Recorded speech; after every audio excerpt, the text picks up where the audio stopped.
First, we divide the ducts into runs. Click on the Divide Duct button. And click on the duct in places where the size may change. We set the air flow rate at each end run when we installed the air terminals. Next, we automatically calculate the air flow rate for the ducts. To do this, click on the Flow Summation button. When prompted, select a head duct, we select a vertical run. The selected system is highlighted, and the Confirm System Selection prompt appears. Press Enter to confirm.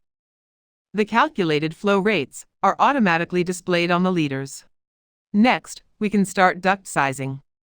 Select the duct and click on the Properties button. In the Properties window, we see the type and size of the duct, the flow rate and the air velocity. The air velocity in this duct is higher than allowed. So we change the type of the duct to a rectangular and choose a suitable duct size by air velocity, which is shown in the right column. Also, we can refine the duct elevation. The program automatically redraws the duct, inserts the transition, and corrects all cut-ins and leaders. For the next run, we choose a rectangular duct and also specify the elevation. For the next run, we leave the round duct and choose a new size. For the next run, we change the size. Then we select a flexible duct type.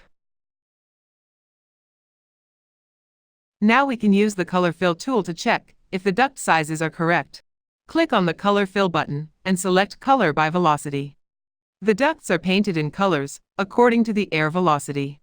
The table of matching colors and velocity ranges can be opened using the Color Table button. The resulting picture clearly shows the air velocities of all elements of the system and allows to detect errors in the duct sizing easily. In our example, we can see that the velocities in some branches are too high, and we need to continue the duct sizing. To disable Color Fill, click on the Color Fill button again. The next step is to set up throttle valves, fire dampers, silencers, and custom objects. Click on the Throttle Valve button and click on the duct where you want to install the valve. Click to place a leader. The fire damper is created similarly. For the fire damper, the leader consists of 2 lines. The user can enter any text in the upper line. Next, we install the silencer. Click on the Silencer button.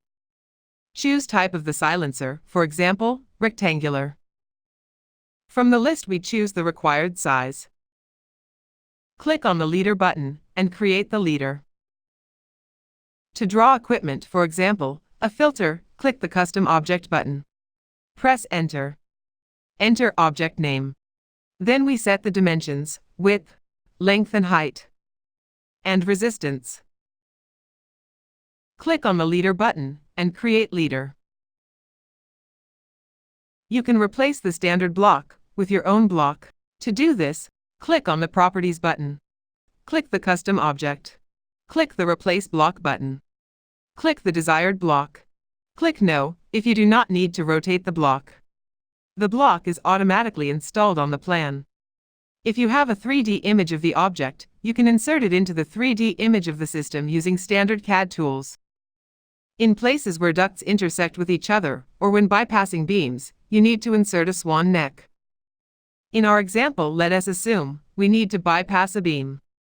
Click on the Rise Without Turn button. Select the duct. Click to specify the insertion point and rising direction. Press Enter and place the second swan neck on the other side of the beam. Click on the duct between the swan necks and set a new elevation. Now we are going to change the side cut-in to a top cut-in. Click on the Top Cut-in button. Click on the main duct and then on the duct to be cut in. Set a new elevation for the duct.